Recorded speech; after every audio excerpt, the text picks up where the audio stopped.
नाज़रीन अस्सलाम वालेकुम। सियासत टीवी के खुसूसी प्रोग्राम खबर ख्याल में आपका खैर मकदम है। मैं मोहम्मद रियाज अहमद और मेरे साथी नईम मुजाहिद अस्सलाम वालेकुम। हमेशा की तरह आपके सामने अहम खबरें लिए हाजिर हुए हैं। नाज़रीन, जहां तक आज की खबरों का सवाल है तो आपको बता दें कि रियासत तेलंगाना का जो असेंबली इजलास मुनक़िद हुआ, जिसमें गवर्नर ने खुतबा पेश किया और ख़ासतौर पर आप देखेंगे दोनों ऐवानों से उन्होंने मुश्तरका तौर पर खिताब किया। और इस आज के इजलास की खास बात यह थी कि KCR इजलास में शिरकत किए। और उसको आपको ये भी बता दें कि एक दिन पहले ही स्पीकर ने कह दिया था कि अगर KCR असेंबली में शिरकत नहीं करते, इजलासों में शिरकत नहीं करते तो उन्हें तनख्वाह भी नहीं मिलेगी। यानी काम करोगे तनख्वाह पाओगे, वरना तनख्वाह नहीं पाओगे। तो एक तरफ ये तनख्वाह की बात थी, लेकिन दूसरी तरफ KTR का कहना था कि KCR के कैलिबर का लीडर कोई कांग्रेस में नहीं है। उस खद्दावर लीडर की तरह कोई कांग्रेस में लीडर दिखाई नहीं देता। ऐसे में वो असेंबली नहीं आ रहे हैं, लेकिन आज वो असेंबली आए हैं। और आपको ये बता दें कि 19 मार्च को बजट भी पेश किया जाने वाला है। बिजनेस एडवाइजरी कमेटी का इजलास भी मुनक़िद हुआ, जिसमें यह फैसला किया गया। और एक खबर यह है कि 19 मार्च को बजट पेश किया जाएगा और 27 मार्च तक ये इजलास जारी रहेगा। लेकिन आज के अहम इजलास में क्या हुआ, गवर्नर ने खुतबे में क्या कहा, इस सिलसिले में हम चलते हैं नईम वजाहत की तरफ, क्योंकि नईम वजाहत ने आज असेंबली कवर भी किया है। जी देखिए, गवर्नर के खुतबे में हुकूमत के पॉलिसियों, फैसलों, तरक्की के ऊपर कहा था क्या। गवर्नर ने बताया हुकूमत की तरक्याती कामों को आवाम के सामने पेश किया अपने खुतबे के ज़रिए। हुकूमत की जो पॉलिसियाँ हैं, स्कीमात है, कितने लोगों को फ़ायदा पहुंचाया। मिसाल के तौर पर किसानों का 25,000 करोड़ रुपये का कर्ज माफ़ किया गया। उसको गवर्नर ने अपने खुतबे में पेश किया कि माई गवर्नमेंट ने माई गवर्नमेंट ने 25,000 करोड़ किसानों का कर्ज माफ़ किया। हुकूमत की फलाह स्कीमात है, जैसा 500 रुपये पकवान गैस है, 200 यूनिट तक मुफ्त बरक़ी की सरबराही है, ख़वातीन को मुफ्त सफ़र की सहूलत है। इस तरह के फलाह स्कीमात को गवर्नर ने अपने खुतबे में पेश किया।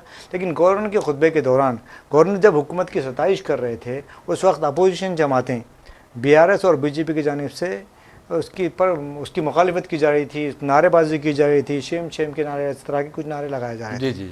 लेकिन गवर्नर का खुतबा ख़त्म होने के बाद जैसे ही अपोजिशन जमातों ने मीडिया पॉइंट पर आए, सबसे पहले KTR ने कहा कि गवर्नर का खुतबा से हमें काफ़ी उम्मीदें थी कि हाँ, रियासत में कई मसाइल है, किसान मर रहे हैं, ज़राई शोबा को पानी नहीं मिल रहा है, बरक़ी शोबा बहरान का शिकार है। हम समझते थे कि गवर्नर अपने खुतबे के ज़रिए किसानों को, आवाम को कुछ उम्मीद, हौसला अफजा एक ख़बर सुनाएंगे। लेकिन गवर्नर का जो खुतबा था वो मायूस कुन था। ऐसा लगा कि हुकूमत गवर्नर से झूठ बोलने लगाई है।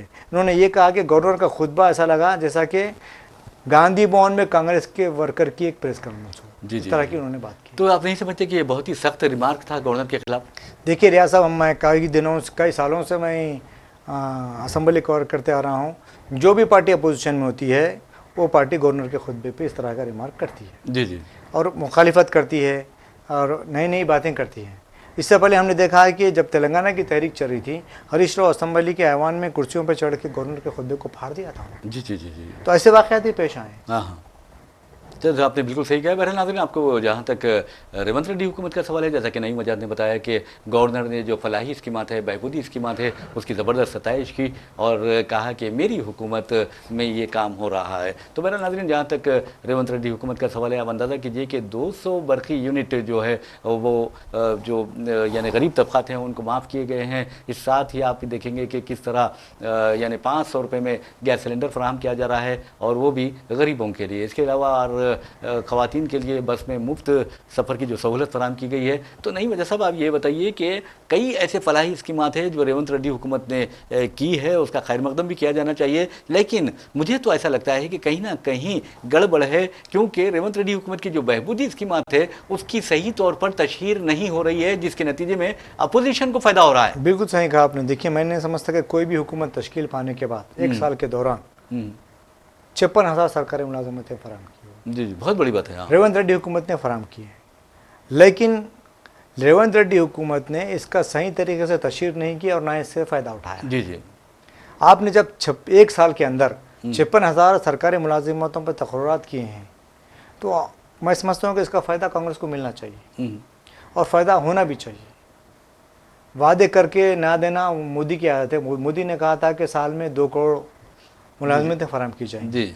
आज 11वां साल चल रहा है उनकी हुकूमत का। जी जी लेकिन मैं समझता हूँ कि 11 के साल के लिहाज से 22 करोड़ मुलाजिमतें मिलनी चाहिए थी, जी जी, नहीं मिली। 1 करोड़ भी नहीं मिली। 1 करोड़ भी नहीं, शायद, पता नहीं, उसका आइडिया नहीं है। मिली, नहीं मिली 1 करोड़। तो जी। लेकिन तेलंगाना में रेवंत रेड्डी हुकूमत ने अंदरून एक साल 56,000 सरकारी मुलाजिमतों पर तकर्रात किए हैं। ये बहुत बड़ा कारनामा है। आज भी मैं समझता हूँ जूनियर लेक्चरर्स के लिए कुछ अपॉइंटमेंट लेटर्स रविंद्र भारती में हवाले किए गए हैं। जी जी, तो कहना ये चाहते हैं कि जिस तरह अपोजिशन पार्टी हुकूमत पर ताबड़तोड़ हमले कर रही है, उसका जवाब देने में कांग्रेस पार्टी नाकाम हो चुकी है, सिर्फ डिफेंस पे इक्तफा करी हुई है। देखिए, आप अंदाजा कीजिए कि टीचर्स के एमएलसी इंतखाबात होते हैं या फिर ग्रेजुएट्स के होते हैं, तो आप देखेंगे कि 3 नशस्तें कांग्रेस को नहीं मिली और बीजेपी का एक उम्मीदवार कामयाब हुआ है, एक टीचर नुमाइंदा कामयाब हुआ है।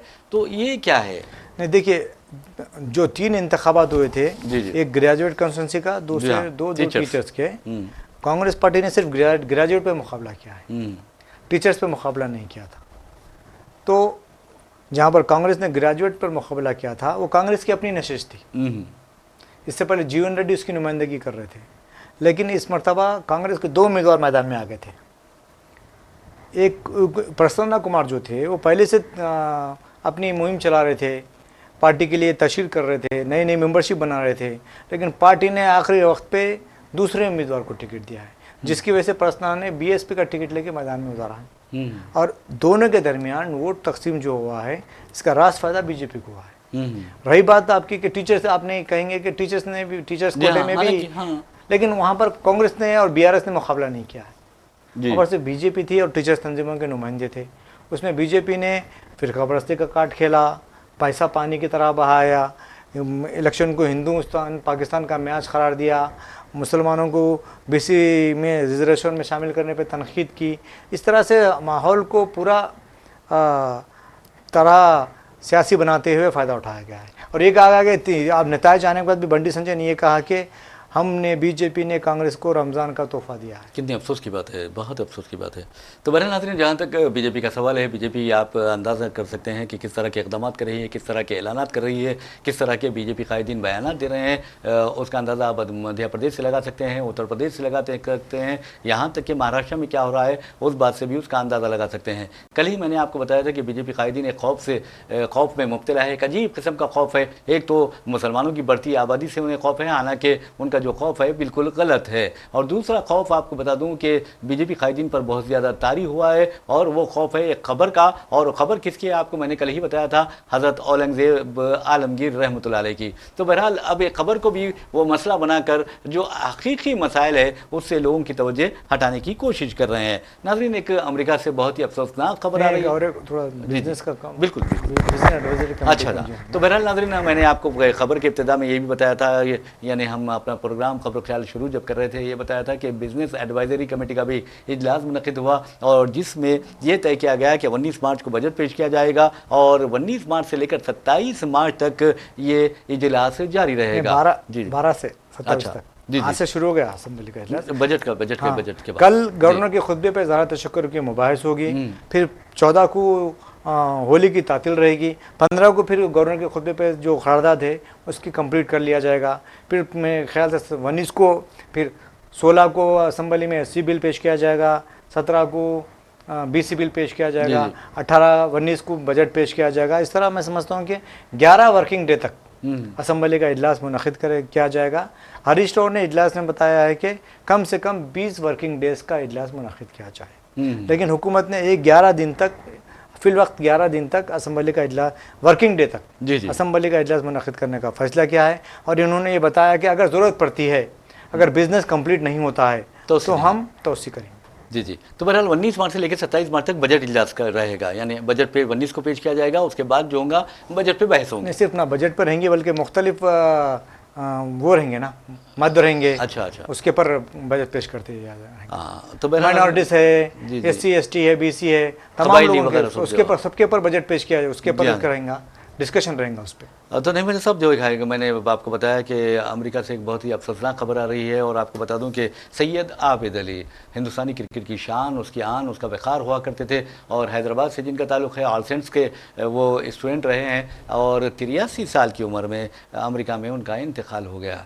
तो बहरहाल हम उनके लिए दुआ कर सकते हैं कि अल्लाह ताला उनके गरीक़ रहमत करे, उनकी मग़फ़िरत फ़रमाए, जन्नतुल फ़िरदौस में आला से आला मुक़ाम अता फ़रमाए। रमज़ानुल मुबारक में उनका इंतकाल हुआ है, ये बहुत बड़ी बात है कि अल्लाह ताला ने एक अच्छे माह में उन्हें यानी मौत दी है। तो बहरहाल नाज़रीन, कैलिफोर्निया के ट्रेसी में उनका इंतकाल हुआ है, और आपको ये भी बताना ज़रूरी है कि 1975 का वो इंडियन टीम का हिस्सा भी थे। 1967-1968 में उन्होंने ऑस्ट्रेलिया के ख़िलाफ़ पहला टेस्ट खेला था, और जब पहला टेस्ट खेला था उसमें उन्होंने 55 रन के एवज़ 6 विकेट्स हासिल किए थे। ये बहुत ज़बरदस्त ऑलराउंडर थे, और लोग उनको बहुत ज़्यादा चाहते थे सारे हिंदुस्तान में और क्रिकेट हलकों में। तो ये हमारे लिए बहुत बड़ा नुकसान है नहीं मजा साहब। और एक और ख़बर की जानिब चलते हैं, और उस खबर का ताल्लुक़ आपको बता दूं कि हमारे प्यारे नबी सल्लल्लाहु अलैहि वसल्लम के प्यारे प्यारे शहर यानी शहर मदीना से है। और जब भी मदीना का जिक्र आता है तो लोगों के यानी जज्बात बिल्कुल यानी अलग ही हो जाते हैं। उनकी जो तसव्वुर है, जो तसव्वुराती नज़र है, वो मदीने तक चले जाती है, और प्यारे नबी सल्लल्लाहु अलैहि वसल्लम के रोज़े पर पहुँच कर सलाम अर्ज़ करती है, दुरूद सलाम का नजराना पेश करके फिर वापस आती है। तो हम प्यारे नबी सल्लल्लाहु अलैहि वसल्लम के जिक्र इसलिए कर रहे हैं कि प्यारे नबी सल्लल्लाहु अलैहि वसल्लम के शहर मदीना में वह आजकल यानी रमज़ान मुबारक में जो मुतमरीन आते हैं, जो ज़ायरीन आते हैं, उनकी कसीर तादाद जमा हो रही है। और पहले दह में ये बताया गया है कि 9.7 मिलियन लोगों ने यानी मुतमरीन ने प्यारे नबी सल्लल्लाहु अलैहि वसल्लम के रोज़े पर हाज़री दी, दुरूद सलाम का नजराना पेश किया, वहाँ पर नमाज अदा की, वहाँ पर नमाजें अदा की और ज़ियारतें की। तो ये बहुत बड़ी बात है और बहुत बड़ा एजाज़ है। आप भी जाकर आए हैं? बिल्कुल बिल्कुल। देखिए, ये हर मुसलमान की ख्वाहिश होती है कि वो हज करे और मदीना जाए, जी हाँ, हुजूर की बारगाह पे सलाम पेश करें। बेशक बेशक, इस तरह की हर मुसलमान की ख्वाहिश होती है। हर मुसलमान, मैं ये देख रहा हूँ कि इस दौरान मुसलमान बड़ी तादाद में जा रहे हैं। जी जी, 9.7 मिलियन, बहुत बड़ी बात। जी जी, बहुत बड़ी बात, यानी 10 मिलियन आपको। बिल्कुल बिल्कुल, बहुत बड़ी बात है। मैं समझता हूँ कि हर किसी को ये खुशनसीबी मैसर नहीं होती। जी हाँ, जी, जिसको वो अल्लाह बुलाता है वही वहाँ पर जाते हैं। ज़ईफ़ुर रहमान जो होते हैं वही जाते हैं। बिल्कुल आपने सही कहा। बहरहाल नाज़रीन, आपको बता दूं कि 2024 में मस्जिद नबवी सल्लल्लाहु अलैहि वसल्लम में आब ज़मज़म की जो तक़सीम अमल में आई थी, आप जानकर हैरत होंगे। हैरत की तो कोई बात नहीं, वहाँ हर चीज़ इंसानी अक़ल को हैरान करने वाली होती है। और आपको बता दूं कि 57 टन जो है ज़मज़म का पानी तक़सीम किया, ज़मज़म तक़सीम किया गया एक ही दिन में। नहीं, वहाँ पर 2024 में। अच्छा, 27 टन मामूली बात नहीं है। तो ये मस्जिद नबवी की बात कर रहा हूँ मैं, खाली हरमैन शरीफन की बात नहीं है, मस्जिद नबवी की बात है। तो आप अंदाज़ा कीजिए कि मस्जिद नबवी का ये हाल है तो हरमैन शरीफ में क्या होगा वहाँ पर। सही बात है। तो हरमैन शरीफन के जो उमूर के निगरान है शेख अब्दुर्रहमान अल सुदैस, उनके निगरानी में इंतज़ामात, बहुत ही प्यारे इंतज़ामात किए गए हैं। और वहाँ पर आप देखेंगे कि जब आप मक्के से मदीना पहुँचते हैं तो ऐसा लगता है कि यहाँ पर सारे गम जो है वो दूर हो गए हैं। बिल्कुल सही फरमाया। ये वो ऐसा ही मौका मिलता है हर किसी को, जो मिलता है मैं समझता हूँ खुश नसीब होते हैं ऐसे लोग कि वहाँ पर उन्हें मक्का मदीना जाने का मौका मिलता है, इबादतें करने का मौका मिलता है। जी जी जी। और वह लोग जन्नतुल बखी जाते हैं, वहाँ पर ज़ियारतें करते हैं। तो बहरहाल नाज़रीन, ये ख़बर थी मस्जिद नबवी सल्लल्लाहु अलैहि वसल्लम से, और मैं समझता हूँ कि माह रमज़ान मुबारक के मुनासिबत से ये ख़बर मैं समझता हूँ कि सबसे अहम ख़बर है। तो बहरहाल नाज़रीन, हम आपको लिए चलते हैं पाकिस्तान में। आप देखेंगे जाफ़र एक्सप्रेस में जिस तरह उसका अगवा किया गया, अगवा करने के बाद आप देखेंगे कि उसमें तकरीबन 9 बोगियों में 400 मुसाफिरीन सवार थे, जिसमें फ़ौजी भी सवार थे। और वहाँ यानी बलोच नेशनल आर्मी के जो इंतहा पसंद है या दहशतगर्द है, उन लोगों ने उस ट्रेन का अगवा किया। और अगवा करने के बाद आप देखेंगे कि अब पाकिस्तान का दावा है कि उसने 190 जो मुसाफिरीन हैं जो अगवा किए गए थे उन्हें रिहा करवा लिया है, उन्हें बाजियाब कर लिया है, और 30 जो दहशतगर्द है वो मारे गए हैं। तो नहीं मेरे साहब, आप देखेंगे कि पाकिस्तान एक ऐसा लगता है कि टूटने बिखरने की तरफ जा रहा है। बिल्कुल। देखिए, खुद जिस तरह से पाकिस्तान को दहशतगर्दी का ख़तरा है, जी जी, मैं समझता हूँ कि उसकी अपनी कारस्तानी है कि उसको उसका सिला मिल रहा है। अगर पाकिस्तान दहशतगर्दी की पुष्पनाई नहीं करता, हौसला अफजाई नहीं करता, तो आज उसको इस तरह के नतायज का सामना नहीं करना पड़ता। जी, पाकिस्तान ने हमेशा दहशतगर्दी की हौसला अफजाई की है, इसकी वजह से उसको आज इस तरह के हालात का सामना करना। मेरा जहाँ तक ख्याल है, मैं समझता हूँ कि फ़ौज की जो मुदाखलत है हर शोबे में नहीं होनी चाहिए। देखिए, अब फ़ौज की वजह से तो इमरान खान भाई बर्बादी, जी हाँ, इमरान खान पाक साफ लीडर थे। आज भी इमरान खान को आप पाकिस्तान में ले लीजिए, खेल के मैदान में हो या फिर हुक्मरानी के मैदान में हो, लोगों के चाहते हैं वो। इलेक्शन करा के देख लीजिए कि सबसे बड़ी जमात किसकी बन के आई। जी हाँ बिल्कुल। लेकिन वहाँ की जो फौज की जो मदाखलत है, वो बेजा मदाखलत की वजह से फौज की वहाँ के हालात कंट्रोल में नहीं आ रहे। और एक बात आपको बताता हूँ कि जब 1970s की जब बात कर रहा हूँ मैं, बांग्लादेश जब पाकिस्तान से अलग हुआ था, मशरक़ी पाकिस्तान जो हिस्सा था, वहाँ पर आप देखें जब इलेक्शन हुए थे तो मुजीबुर रहमान वाज़े अक्सरियत से कामयाब हुए थे, उन्हें सीट ज़्यादा आए थे और उनकी हुकूमत होनी चाहिए थी। लेकिन जुल्फ़िकार अली भुट्टो बेनज़ीर के जो वालिद थे, उन्होंने एक अपनी ज़िद की वजह से खुद इख्तिदार हासिल करने के लिए पाकिस्तान के टुकड़े करवा दिए। और उसके बाद आप देखेंगे कि लाखों की तादाद में पाकिस्तानी फ़ौजियों ने सरेंडर किया है हिंदुस्तानी फौजियों के सामने। तो आप देखेंगे कि हिंदुस्तान का अहम किरदार रहा है, इंदिरा गांधी का अहम किरदार रहा है पाकिस्तान को तोड़ने में। और आप देखें कि बांग्लादेश अलग हुआ, अब ऐसा लगता है कि इमरान खान की तरफ सारे लोग हैं और वहाँ जो पंजाबी लाबी है वो चाहती है कि इख्तिदार उनके हाथ में रहे। जबकि आप देखेंगे कि 4 सूबे पाकिस्तान के, एक तो बलूचिस्तान है जहाँ पर बहुत ज़्यादा गड़बड़ चल रही है और हो सकता है कि अगर इसी तरह के हालात वहाँ पेश आए तो पाकिस्तान टूट भी सकता है फिर एक मरतबा। इसके बाद आप देखेंगे कि सूबे खैबर पख्तूनख्वा है जिसे साबिक़ में सूबे सरहद कहा जाता था, पेशावर वगैरह वहाँ का दारुल हुकूमत है। फिर आप इधर आएंगे तो पंजाब है, पंजाब के साथ अब चौथा जो सूबा है वो सिंध है। तो ये जो 4 सूबे हैं, अगर ये मुत्तहिद नहीं रहेंगे तो फिर वो करेंगे क्या? इसका मतलब है कि पाकिस्तान टूटने बिखरने की तरफ जा रहा है। देखिए रियाज साहब, एक बात बता दूं आपको मैं, चंद दिन कबल ही चैंपियंस ट्रॉफी हुई है। जी हाँ जी हाँ। अगर उससे पहले या उसके दौरान हाँ। इस तरह का दहशतगर्दाना कोई वाक़या पेश आता तो मैं जितने भी वहाँ पर टीमें आई थी बैरून ममालिक से, वो वापस चली जाती थी। बिल्कुल सही। अब तक 35 साल के बाद कोई ICC चैंपियनशिप का पाकिस्तान में टूर्नामेंट का इनेकाद हुआ था। अच्छी बात है कि टूर्नामेंट के ख़त्म होने के बाद ये वाक़या पेश आया है। अगर टूर्नामेंट से पहले, अगर टूर्नामेंट के दरमियान ये वाक़या पेश आता तो कोई भी टीम पाकिस्तान में नहीं रहती। बिल्कुल आपने सही कहा है। वैसे भी नाज़रीन आपको बता दूं कि जहाँ तक चैंपियंस ट्रॉफी का सवाल है, यह सारा हिंदुस्तान आज खुशियाँ मना रहा है और आपने देखा कि किस तरह इंडिया टीम ने तीसरी मरतबा चैंपियंस ट्रॉफी में ट्रॉफी हासिल की है। और इस ट्रॉफी के बारे में आपको ये भी बता दें कि किस तरह हमने आपको बताया कि $69 मिलियन के इनामात दिए गए हैं और सबसे ज़्यादा इनाम जो मिला है वो हिंदुस्तानी क्रिकेट टीम को मिला है। और वहाँ पर आप देखेंगे कि एक तरफ मोहम्मद शमी वहाँ पर हालत रोज़े में, उन्होंने फाइनल में कहा जाता है कि हालत रोज़े में उन्होंने बॉलिंग की, लेकिन उससे पहले एक बेचारे आलिम ने सवाल उठाया था कि शमी ने ग्राउंड पर पानी पिया है, रोज़ा नहीं रखा है। जबकि उलमा भी अच्छी तरह जानते हैं कि हालत सफ़र में आप रोज़ा नहीं रख सकते या रोज़ा गुंजाइश इस बात की है कि आप फिर कभी रोज़ा रख लें उसका। तो कहने का मतलब ये है कि बाज़ जो मजहबी शख्सियतें होते हैं उन्हें भी सोच समझ कर बात करनी चाहिए। उन्हें सोचना चाहिए आखिर वो क्या कह रहे हैं, क्यों कह रहे हैं और इसके असरात क्या मुरतब होंगे। ये है इस्लाम, बिल्कुल आसान मजहब है। इस्लाम में कोई सख्ती नहीं है, कोई जबर नहीं है। कानून फितरत जो है, फितरी मजहब इस्लाम है, हर चीज़ फितरत के मुताबिक होती है। देखिए रियाज साहब, चंद लोगों को तनकीदें करने की मैं समझता हूँ कि आदत हो गई, बीमारी हो जाती है, बीमारी हो जाती है। हाँ, या तो फिर सोशल मीडिया में छाए रहने की उनकी ख्वाहिश होती है। जी जी। इस तरह के रिमार्क्स करते हुए ना सिर्फ खुद शमी को कटहरे में खड़ा कर रहे हैं बल्कि इस्लाम के लिए नई नई बातें कर रहे हैं। जी जी जी। तो इस तरह की मैं समझता हूँ, इस तरह की बातें करना ज़ेब नहीं देता। शमी हिंदुस्तान की टीम में एक नुमाइंदगी कर रहे हैं, वाहिद मुस्लिम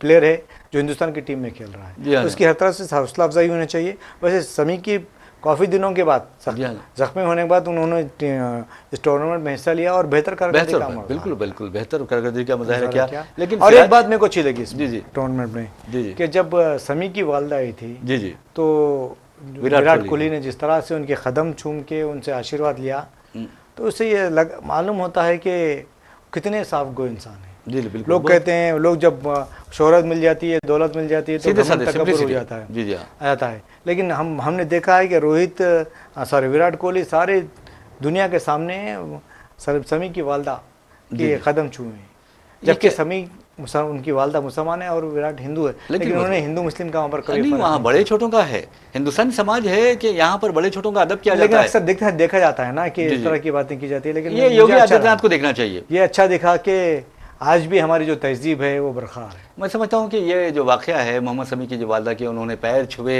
ये हिंदुस्तानी तहजीब है और बड़ों का एहतराम किया। योगी आदित्यनाथ को ये देखना चाहिए कि किस तरह विराट कोहली, हालांकि उनके साथ विराट कोहली के सामने आदित्यनाथ कोई हैसियत नहीं रखते और जिस तरह की बकवास करते हैं। योगी का नाम लिए तो मैं और एक बात बोलना जी जी, बोलिए बोलिए। आज से 10 साल पहले हमने कभी होली नहीं मनाई? जी बिल्कुल क्या बनाइए। हिंदू मुस्लिम होली नहीं खेले कभी? बिल्कुल खेले। हम तो खेले। ये जानबूझ के कर रहे हैं, ये जानबूझ के एक नया इशू बनाया जा रहा है कि होली के दिन मुसलमान घर से बाहर नहीं निकले। अरे बेवकूफ़ है ये, बेवकूफ़ है ये। बल्कि इनको ये कहना चाहिए था कि आप भी हमारे त्यौहार में शरीक, जैसा हम हिंदुओं को बुला के शीरखुरमा पिलाते हैं, ईद की खुशियों में शामिल करते हैं, हिंदुओं के त्योहारों में हम भी जाते हैं, हम भी शिरकत करते हैं। लेकिन जिस तरह से नया माहौल पैदा किया जा रहा है, इंतहा हो गई यार। अरे रंग लग गया परेशान हो गए, पानी फेंक गया परेशान हो गए। अरे मेरे भाई ऐसा नहीं है। और दूसरी अहम बात है, और हमारे भी उलमा की भी बहुत गलती है, आप नमाज जिस वक्त पर पढ़ रहे हैं उसी वक्त पर पढ़ना चाहिए। ये नहीं करना चाहिए कि आगे कर लें पिछले कर लें, क्या बात है ये हर चीज में। जब अरे फिरका परस्त दरिंदों को मैं समझता हूँ सबक सिखाना चाहिए। सियासत जब आ जाती है ना जी जी हर मसले में, तो इस तरह के सवाल पर खड़े हो जाते हैं। करिए एक दानिश्वर का एक वो पढ़ रहा था, मैं एक उनका कौल पढ़ रहा था, तो उन्होंने कहा कि जाहिलों पर अगर हुकूमत करनी है तो फिर मजहब का लिबास ओढ़ लो। यही हो रहा है आजकल जी। आप देखिए कि हम हिंदुस्तान में बीजेपी अपनी कारकर्दगी की बुनियाद पर थोड़े जीत रही है। जी जी, जिस तरह से मैंने अभी थोड़ी देर पहले कहा है कि MLC के इंतखाबात के लिए बीजेपी हर चीज़ हिंदू मुस्लिम कर रही है, सियासी फायदों के लिए, हकीर सियासी फायदों के लिए। हाँ, हिंदू मुस्लिम कर रही है, से इंडिया पाकिस्तान कर रही है। वज़ीर-ए-आज़म इस तरह की बातें करते हैं। जी हाँ, लिबास जाते हैं वहाँ पर जाकर बिरयानी खाते हैं, लिबास से पहचानने की बात करते हैं। तो मैं समझता हूँ कि आज बीजेपी अपनी कारकर्दगी की बुनियाद पर लोगों से कामयाब नहीं हो रही, मजहब की बुनियाद पर लोगों के जज्बात को भड़काते हुए कामयाब हो रही है। लेकिन लोगों को देखना चाहिए कि वज़ीर-ए-आज़म नरेंद्र मोदी ने इख्तिदार में आने पर हर साल 2 करोड़ मुलाजिमतें फराहम करने का ऐलान किया था, वादा किया था। क्या वो वादा पूरा हुआ है? ये हुकूमत से सवाल करना चाहिए। पेट्रोल की डीजल की कीमतें कम हुई हैं। पेट्रोल की डीजल की कीमत में आपको बता दूं कि डॉक्टर मनमोहन सिंह के दौरे हुकूमत में 65 रुपीज़ पेट्रोल की कीमत पर लीटर थी। आज आप देखेंगे 110 रुपये हैदराबाद में पेट्रोल फरोख्त किया जा रहा है। कितनी शर्म की बात है। अब आप अंदाजा कीजिए कि मनमोहन सिंह के दौर में किस कदर सस्ता माहौल था। दालें जो थी सस्ते थी, 45 रुपये किलो हुआ करती थी। आज दालों की कीमत अगर आप देखेंगे कि कोई गरीब दाल खरीद कर नहीं खा सकता, यह हाल हो गया है। और आवाम को यह पूछना चाहिए कि भाई आपने 2 करोड़ मुलाजिमतें देने का हर साल फैसला किया था, वो कहां गई मुलाजिमतें? 11 साल होने को आ रहे हैं, 22 करोड़ मुलाजिमतें क्या आपने फराहम की है? और मैं गारंटी से कह सकता हूं कि 20 लाख से ज्यादा मुलाजिमतें ये मोदी हुकूमत ने नहीं दी हैं। फिर इसके अलावा आपको बता दूं कि आवाम को यह पूछना चाहिए कि आखिर महंगाई क्यों बढ़ रही है, उस पर काबू क्यों नहीं पाते? आवाम को यह पूछना चाहिए कि हालिया अरसे के दौरान आप ट्रंप के पास जाते हैं, लेकिन ट्रंप हमारे जो नौजवान होते हैं, हमारे जो बच्चे शहरी होते हैं, उनके हाथों में हथकड़ियां और पैरों में बेड़ियां डालकर हिंदुस्तान भेजता है। और आपको ये हिम्मत नहीं है, आप में जुर्रत नहीं है कि आप ज़ेलेंस्की की तरह ट्रंप के आंखों में आंखें मिलाकर देखें और उससे सवाल करें कि आखिर आप हमारे शहरियों के साथ इस तरह का सलूक, नारवा सलूक क्यों रवा रखे हैं? यह आवाम को पूछना चाहिए। आवाम को यह पूछना चाहिए कि कोरोना में कितने लोग मरे हैं? लाखों की तादाद में नहीं मुझे साहब। बिल्कुल आपने सच कहा। देखिए हमारे वज़ीर-ए-आज़म जब सदर अमेरिका से मुलाकात की थी जी, तो हमारी अपनी बातें मनवाने के बजाय उनकी बातों को मान के आ गए हम। जी हाँ, जो टैक्स है हमारे पास उसके कम से कम पूरा घटा दिया गया है। जी हाँ, टैरिफ जो है जो पूरा घटा दिया गया है। तो मैं समझता हूँ कि इस तरह की बातचीत नहीं होती, बातचीत दोनों लेवल पे होती है और दोनों के लिए मसावी फायदे होने चाहिए। अब देखिए जंगी जो तैयारे हैं वो खरीदने के लिए तैयार, अमेरिका ने कहा कि आपको ये खरीदना होगा। 82 मिलियन डॉलर्स का एक तैयारा है वो, और ये खरीदेंगे। क्यों खरीदेंगे भाई? हालांकि फौज, कई साबिक फौजियों ने कहा कि वो आउटडेटेड है। सही, बिल्कुल सही है। अमेरिका आपको फंसा रहा है। लेकिन अमेरिका को खुशनज़री हासिल करने के लिए शायद इस तरह के काम किए जा रहे हैं। नहीं, लेकिन नहीं करना चाहिए, मैं कहता हूँ। बहरहाल नाज़रीन आपको बता दूँ, अरे और दूसरी अहम बात, जब उनको डिपोटीज को यहाँ पर लाया गया है हिंदुस्तान, तो जो हमारे सिख भाई हैं उन्होंने कहा कि हमारी पगड़ियाँ उछाली गई वहाँ पर। तो वज़ीर-ए-आज़म कभी इस बारे में बोले? कभी नहीं बोले। जी, और उनसे उम्मीद भी नहीं है इस बारे में बोलने की उम्मीद नहीं है। नहीं, जी हाँ, क्योंकि वज़ीर-ए-आज़म बहुत कम बोलते हैं ना। जी। बहरहाल नाज़रीन आपको एक और खबर की जानिब लिए चलते हैं। उस खबर का ताल्लुक ट्रंप से है। ट्रंप के बारे में वज़ीर-ए-आज़म कहते हैं कि वो उनके दोस्त हैं, लेकिन ट्रंप किसी के दोस्त नहीं है। ट्रंप पैसे के दोस्त हैं, ट्रंप बिजनेस के दोस्त हैं, ट्रंप ऐसा लगता है कि टैरिफ्स के दोस्त है। आप अंदाजा कीजिए कि किस तरह ज़ेलेंस्की ने उनकी आंखों में आंखें मिलाकर बात की और वो किस तरह मजबूर रहे पुतिन के सामने, और वो अब जंगबंदी करवा रहे हैं। और जंगबंदी के मामले में आपको बता दें कि रूस और यूक्रेन के दरमियान उसूली तौर पर इत्तेफाक हो गया कि 30 दिन की जंगबंदी करेंगे। यानी आरजी जंगबंदी है। अब देखना ये है कि और एक अहम बात बता रहा हूं मैं, कामयाबी सऊदी अरब की मीटिंग की तो नहीं है? यही उसी बात जिसका जिक्र कर रहा हूं मैं। सऊदी अरब में ये इजलास मुनक्किद हुआ जिसमें ये फैसला किया गया। तो आप अंदाजा कीजिए, चलिए सऊदी अरब की मेज़बानी में ये वाक़या पेश आया, बहुत अच्छी तब्दीली है। लेकिन कहने का मतलब ये है कि ज़ेलेंस्की जिन्होंने ट्रंप के साथ बहस भी की थी, अब ट्रंप ने कहा कि हम दोबारा ज़ेलेंस्की को मदऊ कर रहे हैं व्हाइट हाउस में। अब अंदाजा कीजिए कितनी इज्जत मिली है। और हमारे वज़ीर आज़म नरेंद्र मोदी जाते हैं और पूरे हिंदुस्तान के मफादात के खिलाफ फैसले होते हैं। नहीं, विश्वगुरु है ना। नहीं, विश्वगुरु क्या, किस बात के विश्वगुरु? मानने के। जी जी, नहीं, ये बहुत बुरी बात है। नहीं मजा साहब, मैं समझता हूं कि विश्वगुरु आप जब बनेंगे जब आप आंखों में आंख डालकर मिलाकर अमेरिका से बात करेंगे। बिल्कुल करना भी चाहिए। और हम कोई मामूली मुल्क नहीं है। बिल्कुल, हिंदुस्तान एक अजीम मुल्क है। और हिंदुस्तान वज़ीर आज़म को तो ये बताना चाहिए था, उनको ये मालूम भी होना चाहिए। आज औरंगजेब के खिलाफ ये लोग आवाज उठाते हैं, जबकि वज़ीर आज़म को ये मानना चाहिए था कि आलमी सतह पर जो दुनिया का जो वर्ल्ड GDP था, यानी कौमी मजमूई पैदावार था, उसमें 25% औरंगजेब के दौरे हुकूमत में इंडिया का हिस्सा था। बिल्कुल। देखिए, जब तक कांग्रेस की हुकूमत थी, यूपीए की हुकूमत थी, तब तक भी हालात, माशी हालात बहुत ठीक थे। लेकिन अब माशी हालात बिल्कुल ख़राब हो गए हैं। बुहरान का शिकार है कि हम मुलाजिमतें फराम नहीं कर रहे हैं, सरकारी मुलाजिमतें फराम नहीं की जा रही है, हमारे पब्लिक सेक्टर्स बंद होते जा रहे हैं, उन्हें फ़रोख्त कर दिया जा रहा है या खानगी शोबों के हवाले कर दिया जा रहा है। एक एक करके हर सेक्टर खानगी शोबे के हवाले किया जा रहा है। आपने देखा कि गुज़िश्ता मोदी से पहले तक जितने वज़ीर आज़म थे, जितना खर्च हासिल किया था, उससे दुगना खर्च 10 साल में, आज़ादी की बात से करूँ मैं आपको, मैं आज़ादी के बाद से मोदी तक जितना खर्च हासिल किया गया था तमाम वज़ीर आज़म की जानिब से, उससे दुगना खर्च मोदी ने हासिल किया है। फिर कुछ नहीं मिला है, ना हमें कोई तरक्की मिली है, ना रोज़गार मिला है, ना हमारी माशियत मुस्तहकम हुई है। फिर कहाँ गया पता नहीं। बिल्कुल आपने सही कहा। बहरहाल नाज़रीन, इसी सही बात के साथ हम अपना प्रोग्राम खबर ख्याल अख्ताम को पहुंचाते हैं। अपने मेज़बान मोहम्मद रियाज अहमद और मेरे साथी नईम वजाहत को इजाज़त दीजिए। इंशाअल्लाह फिर मुलाकात होगी, फिर बात होगी। तब तक के लिए अल्लाह हाफ़िज़। अल्लाह हाफ़िज़।